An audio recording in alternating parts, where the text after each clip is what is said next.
So first of all, let me introduce our two hosts today, Kate Fairman, MLC, and Helen Dalton, MP. And Kate, I'll ask you to come up and share a few words, and followed by Helen. Thank you.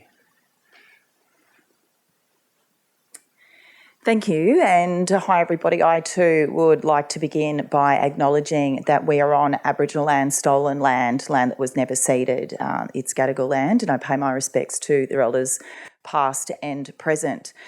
So I'm a co-host of this event today from the Greens. Wanted to firstly, thank all the organisations for putting this on.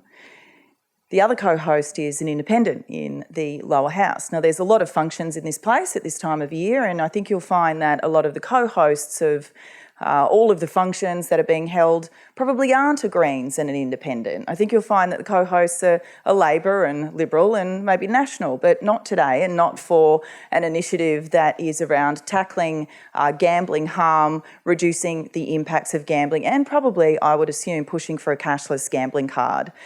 And we know why. Because we have seen, obviously, it play out in the media over the last few weeks, but this reluctance over many decades, really, for mainstream politics, for the major parties to really tackle the scourge of pokies, poker machines in this state. But we are at a turning point. I actually think we have a unique opportunity right now to, dare I say, seize the day, and for all of us to stand together, united against the gambling industry and actually get something done to make a difference to people's lives. That is the first time I've ever had an amen when I have spoken.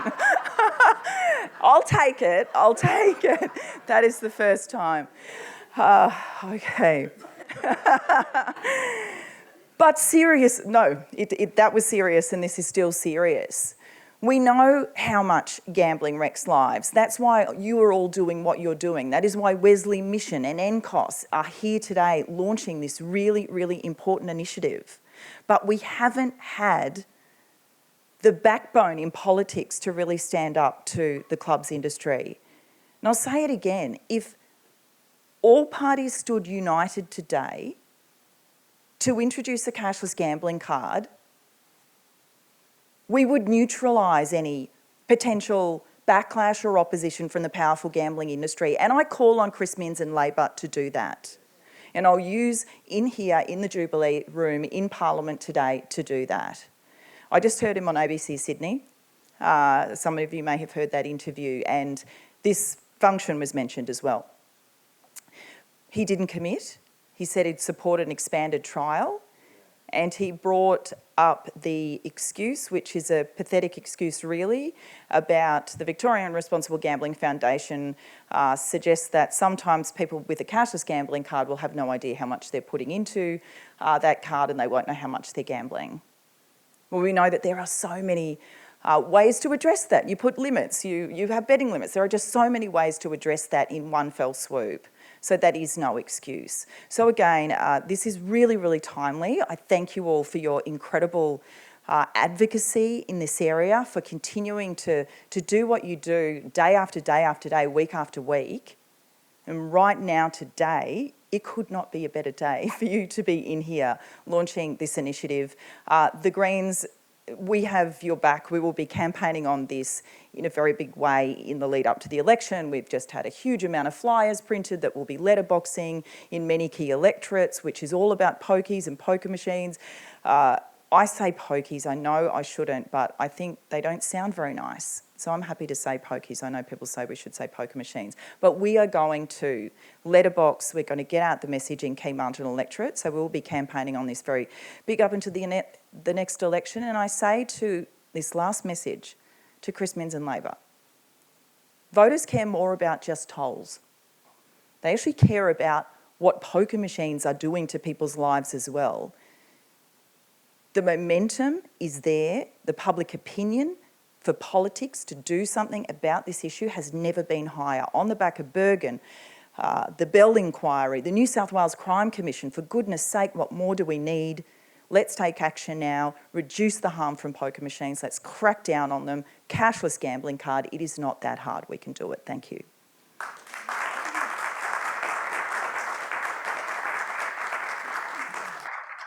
Thanks so much, Kate, and we've really appreciated your support over the previous few months, including in August when we were working through those amendments on the casino reform legislation. It was fantastic, thank you.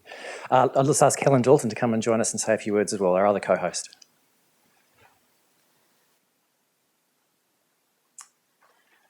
Thank you. It's wonderful to be here, and thanks so much for everyone attending. I think bipartisan forums like this are very effective, and we saw that with the foster care forum that we had here, and there was an announcement this week that that would be extended to 21 years of age, and that's a fantastic win. So I'm hoping that something will come of today.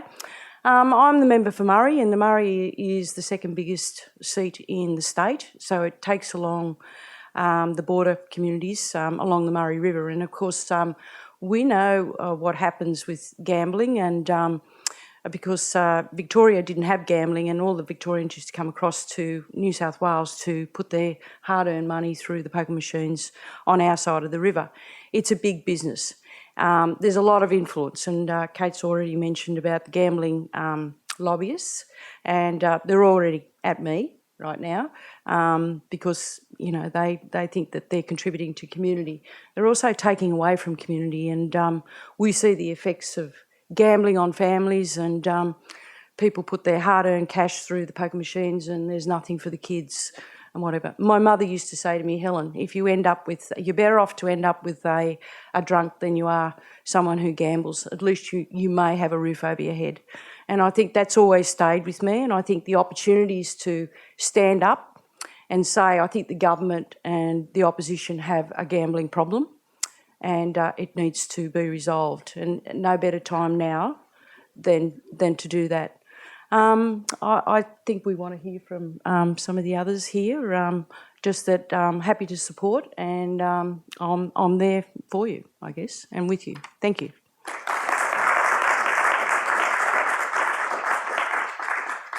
Thanks so much, Helen. We're really grateful for your support here today as well. So Wesley Mission is a word and deed mission. We're a community services organisation, but we're also a church of 9 congregations, most of which meet here in the city. One of those is the City Heart congregation. One of the young members there, Sophia, was part of a New South Wales primary schools public speaking competition here in Parliament House just a few weeks ago. The topic was, if I was the Premier for a day, and I expect there would have been some fantastic speeches on that day. Lots and lots of stuff, I imagine, about the pressing climate challenges we're facing as a planet. But also, we had Sophia speak incredibly passionately about what she'd been learning through church about the issues of gambling harm and gambling addiction.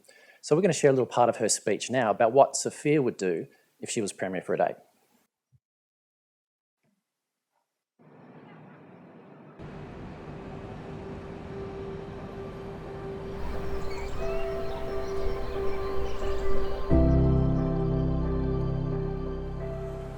Bright yellow, red, and pink lights flash at me, and loud music blasts all around. My heart pounds as I stare at the playing cards spin rapidly on the screen in front of me. If I get 5 matching in a row, I'll win $5,000. My eyes are glued to the screen as the numbers start to slow. 10, 7, 9, 2, 4. Nope, let's spin again. Queen, queen, queen, queen. 2. So close to a jackpot. Surely I'll get it next time. I'll just spend another $20. I can afford that. I've only lost $120 so far. But I'm almost certain I'll make it all back and more.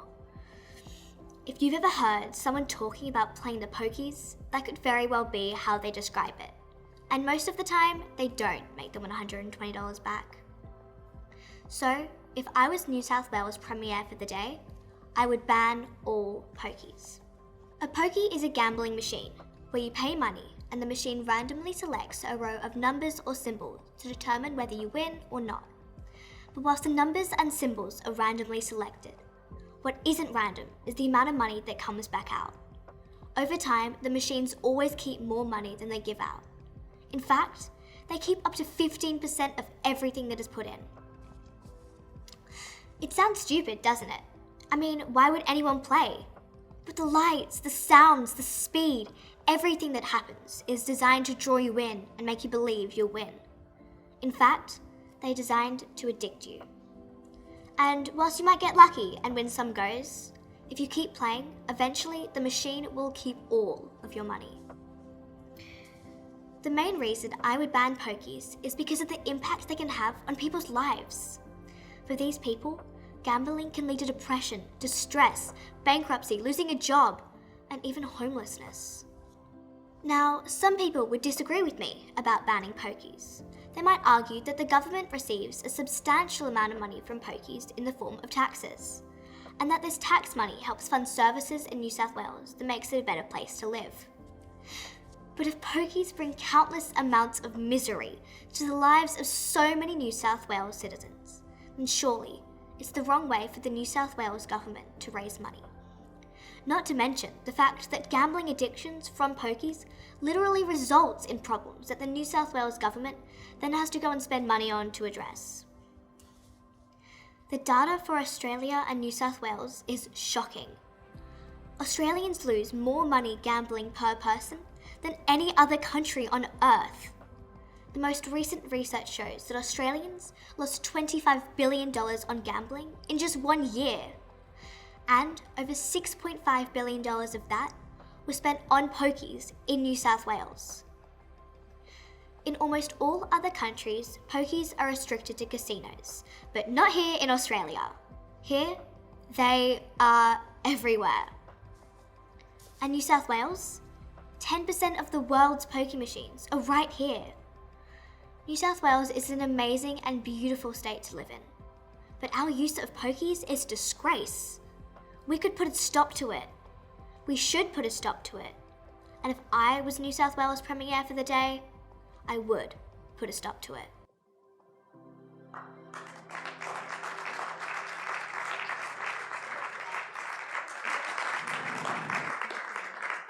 So I think you may have seen there the Greta Thunberg of gambling reform. She's very powerful to hear an 11-year-old articulate the problem of gambling harm so clearly in a way that many adults in this place won't or can't, at least for now. I'm now going to ask Alan Henderson to come up and join us. Alan has a long experience, decades experience in therapeutic counselling for people with gambling harm and experience in gambling addiction and the flow-on effects on those that love them as well. So Alan's going to come and share a few little anecdotes now about lived experience, in particular in relation to some of the points that we'll be making today in our election platform. Thanks, Alan.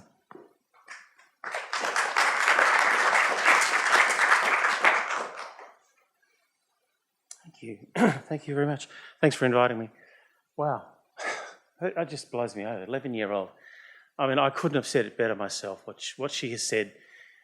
In 11 years of gambling counselling that I did, including 3 years as team leader for a team of 13 gambling counsellors.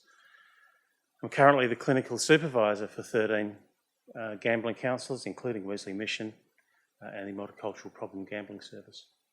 So my experience of problem gambling is pretty extensive. And what that young lady said, what Sophie said, is exactly what happens with gambling. So to highlight some of the real damage that's done, recognising that for every problem gambler, there's about 10 other people that are seriously affected by that individual.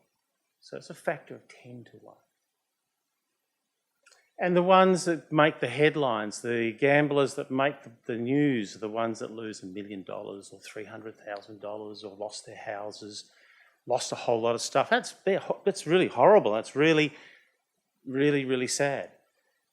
But the ones that kind of got to me as a gambling counsellor was a pensioner, putting in the last of their money, the bit they were going to use to buy food, and they were doing it at all hours of the night. Why? Because it's a nice, friendly place to go. It's a safe place to go. It's warm. And with the price of gas and electricity going at the moment, I'm sure that's where a lot of them are going to head to get warmth during the winter and cool during the summer. But this is what happens. They get trapped into this very comfortable environment. There's no clocks, don't know what time it is, there's no windows, can't see what's happening. But you can just sit there and you can continue to gamble. And there's no break. The machine doesn't say, hey, stop, Whoa, you've been here for so long, you better stop, have a break, go for a walk. The only break is when I run out of cash, and then I'll go back to the ATM machine that's just in the foyer and draw out another $100, $500, whatever it is I've got in there until it's all gone. So a couple of clients that really stand out for me is a lady who is now in her late 70s. I probably saw her for about 5 or 6 years because she was in serious trouble. She had a huge amount of childhood trauma, sexual abuse, physical abuse. She'd had a number of marriages because what happens to people like this, they struggle to form good relationships. The only relationship she had that was consistent was the one she had with the poker machine. And she would be there all night, get there anytime. So she came to me and we did a lot of work together, worked on her trauma, worked on her gambling, so really looking at this holistic idea of how do we service someone. And she said, I've got to self-exclude. I've just got to stop doing this. I said, yeah, that's okay. We can do self-exclusion. You know, I can write up the forms. I can give you the information. You sign it. This is a self-exclusion deed. So I explained them, you know, this is your self-exclusion. You have chosen to exclude yourself from the club, and the club will know that you're a self-excluded person, and, you know, and they'll stop you from gambling. If they see you at the gambling machine, they'll tap you on the shoulder and they'll say, you know, you got to leave here. Oh, they didn't. And she did gamble. And then once she was stopped, actually, just once, she was mortified. So she went down the road to another venue and started gambling. So self-exclusion in its current form works okay for someone who is dedicated to one location and often to one machine. They will go to their club or their pub, and if that machine's occupied, they'll just wait. They might start drinking, which kind of makes things worse, but they will wait, and then they'll get on that machine. Now, if they self-exclude, there's a reasonable prospect that that will help them, but they are very, very small numbers. And the ones that want to self-exclude from a number of venues, well, I've been to venues, some large venues in Penrith, and I've been to their back rooms and I've seen the big wall photos. Maybe, I don't know, 100 photos. They're the self-excluded people. The staff are supposed to be able to look at the board and go, I know all those people, and I'll make sure that I stop them from coming in. It doesn't work. It doesn't happen. So self-exclusion is broken and it needs fixing. And it needs to be fixed in a way that can be use the technology that's available to us to actually make self-exclusion work for the client. So give some responsibility to the club or the pub to enforce, to engage in the self-exclusion process. And we can see things like cashless cards being an aid to that endeavour. And the other thing that we know that happens is this idea that I can gamble all night. I mean, there is no break. And if a venue shuts down for, I think there is maybe an hour for cleaning or something during the night, I can leave this venue and go to that venue because I know they're still open. Or if my venue closes at 3 or 4 o'clock in the morning, down the road, another venue opens at 3 or 4 o'clock in the morning. So I can continue to gamble. And again, remember, these are not all wealthy individuals. These are individuals, just ordinary, everyday people who are drawing on everything they've got. One last example that I'll recall is a client who came. I actually was working with the partner of the gambler. And she came to me. She said she was 61, about to retire. Her husband was about to retire. He had gone through all the superannuation and he had refinanced the house. Their retirement was gone, lost in that moment. And she had to go back to work because they couldn't survive. And he was able to do that because he was able to gamble anywhere, anytime that he chose. So this is a very important program, putting Pokies in their place. Really important program. And I do urge everyone to jump on board and support it. So thank you very much.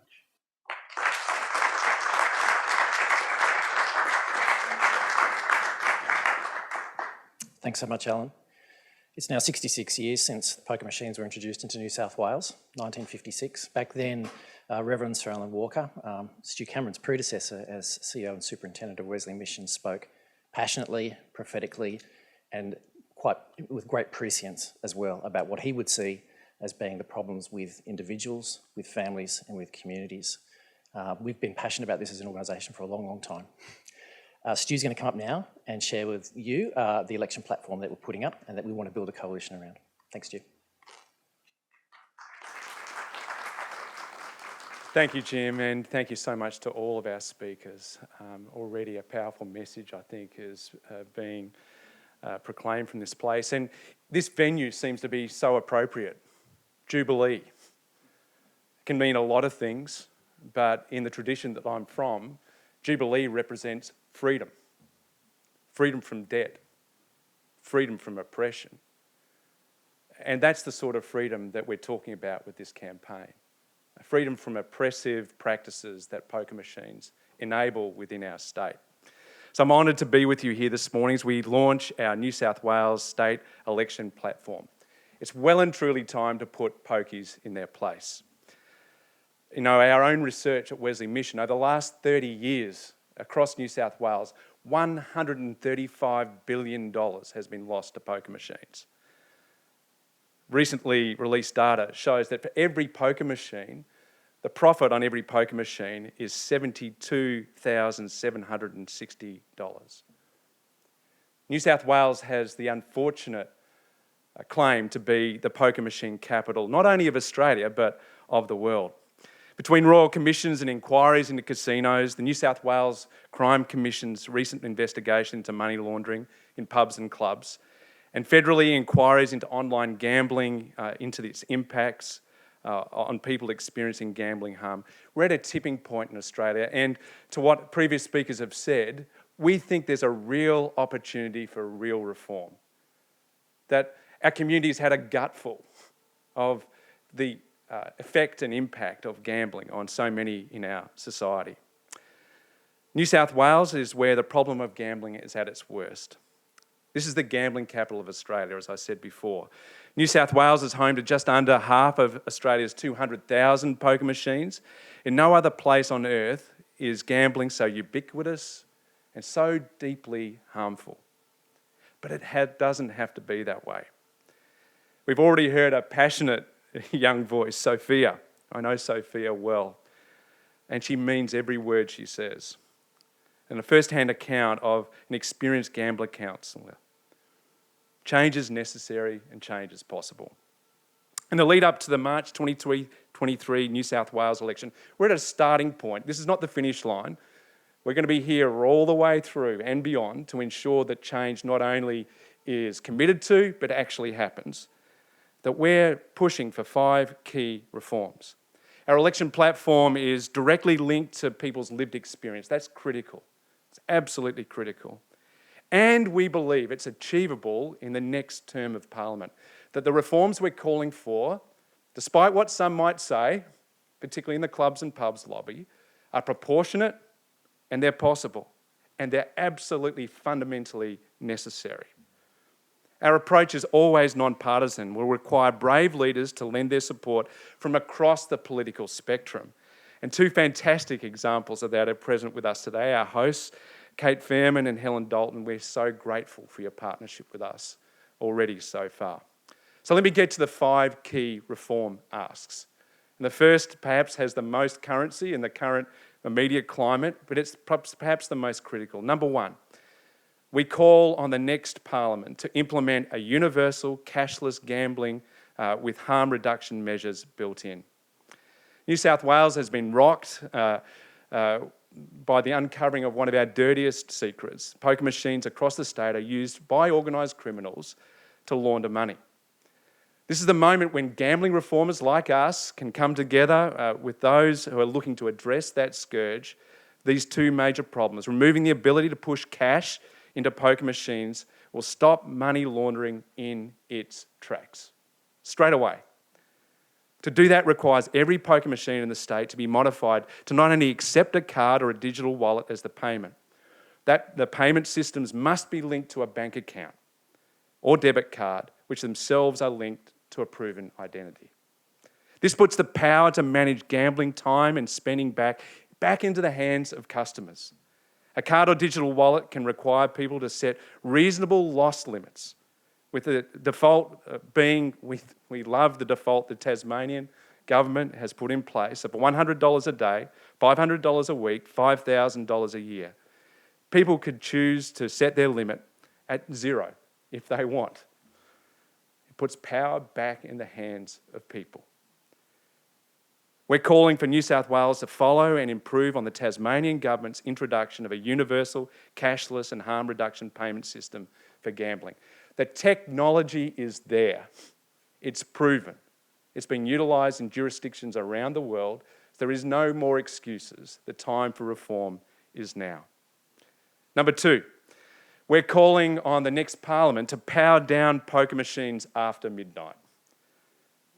The evidence is clear. Gambling after midnight is a significant risk factor for harm. But far back as 2010, the Productivity Commission recommended the earlier closure of suburban poker machine venues in recognition of the increased risk of gambling harm during late night gambling. Successive reports of the government, including New South Wales government's own research, demonstrate that people already significantly harmed are overrepresented in pubs and clubs after midnight. Alan shared with us stories of that. There's no reason whatsoever for suburban pubs and clubs to continue operating poker machines in the early hours of the morning when we know people are at their most vulnerable, unless that is the business model. It's abundantly clear that a simple measure can prevent and minimise harm from late night gambling. It's also clear that most New South Wales residents support this measure. It would be popular. Saying that to all of our politicians. So we're calling for all poker machines in pubs and clubs to be turned off between midnight and 10 a.m. Number 3, we're calling for the funding of an independent statewide self-exclusion register. As we've already heard, the system of self-exclusion is fundamentally broken in New South Wales. Self-exclusion is a valuable tool to empower people, again, to take control of their gambling. While every venue in the state is required to offer self-exclusion, they're under no legal obligation to honour or enforce such requests and are not penalised in any way if a self-excluded person gambles in their venue. It's a joke, and a very bad one. The current patchwork system is ineffective at providing support for the people who need it most. People who are experiencing gambling harm must be supported with effective tools to control their gambling, and venues must be supported to uphold their community obligations, clubs especially. The solution is to adopt a single statewide system akin to the federal online wagering model, independently overseen and funded by government. So we're calling for the establishment of a single statewide exclusion register funded by gambling taxation revenue, of which there is well in excess of $2 billion, managed independently from the gambling industry and overseen by an appropriate independent statutory body. Number 4, and I really want to acknowledge the work of Pat Daly, who has assisted us in forming this particular call. Let communities have a say. Councils are the level of government chosen who closest to people's lives. They're the principal planning authority, deciding on the mix of and nature of businesses that best suit their community. However, and this is strange, an unusual exemption exists within the Gaming Machine Act that allows poker machines to be excluded from the standard planning system. There is no other planning carve-out like that in New South Wales. Unlike their Victorian counterparts, New South Wales councillors are not automatically consulted when a venue applies to increase poker machine numbers and have no right to appeal a decision made by the Independent Liquor and Gaming Authority, except in very rare circumstances. Councils are well placed, are best placed to act on behalf of their communities. They hold planning, economic and social data that creates a more complete picture of community composition that should be considered in the determination of poker machine applications. They must be given a right to comment on and appeal poker machine applications within their municipality, as is currently the case for alcohol. If we can do it for grog, we can do it for gambling. So we're calling for councils to have a statutory right to be able to make submissions on every poker machine application for their community, regardless of local impact assessment status, and appeal any decision made by the Independent Liquor and Gaming Authority. And finally, number 5. And again, I want to honour and thank Dan Weatherburn from the University of New South Wales, Professor of the National Drug and Alcohol Association, for his work with us on this. We're calling for greater transparency in New South Wales with regard to publishing venue data. Transparency and accountability, they're not always words you associate with the gambling industry in New South Wales, but they are central to a strong democracy. To effectively prevent and reduce gambling harm, we must first understand where that harm occurs. Although poker machine losses are an imperfect proxy for gambling harm, they are embedded in the formula which ranks communities at risk. The formula uses socioeconomic indexes, the number of machines per capita, and machine loss rankings to rate an area. This determines whether a venue is an area that is more impacted by gambling. The community has a right to access this data. At the end of the day, this is the community's data.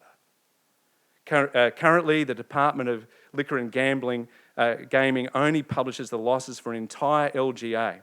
In many cases, where there are smaller gaming venues in LGA, neighbouring LGA data is combined. That would happen particularly in rural and regional areas. This means it's impossible to determine the losses at any meaningful granular level. This data is published half yearly, and files are separated by venue type and released in overlapping cycles, making it difficult to analyse. The information is there, it's just the will to make the most of that information. And so we're calling on for all New South Wales poker machine data to be transparently published, venue by venue, at least every 6 months. So there are our 5 asks.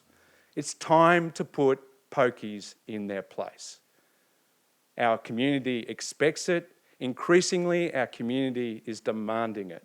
And so we call on both Premier Perrottet and the Leader of the Opposition, Mr Minns, and all parliamentarians to commit to reform pre the election and then to follow through on that reform in the next parliamentary term. Not only is it the right thing to do, it will be these measures, we believe, will lessen the impact of gambling harm, and at the end of the day, and this is not a melodramatic claim, it will save lives. It is time to put pokies in their place. So, how will we achieve this reform? Let me quickly just run through this. We will look to elevate gambling harm by sharing real stories of people from all walks of life, because this impacts every corner of the community. And straightforward solutions to reduce the harms they face. We know what the solutions are. It's whether we have the courage to follow through on those convictions and that knowledge. And we'll empower communities to take a stand and push politicians to enact much needed reforms. And we thank our parliamentary friends who are journeying with us in that commitment.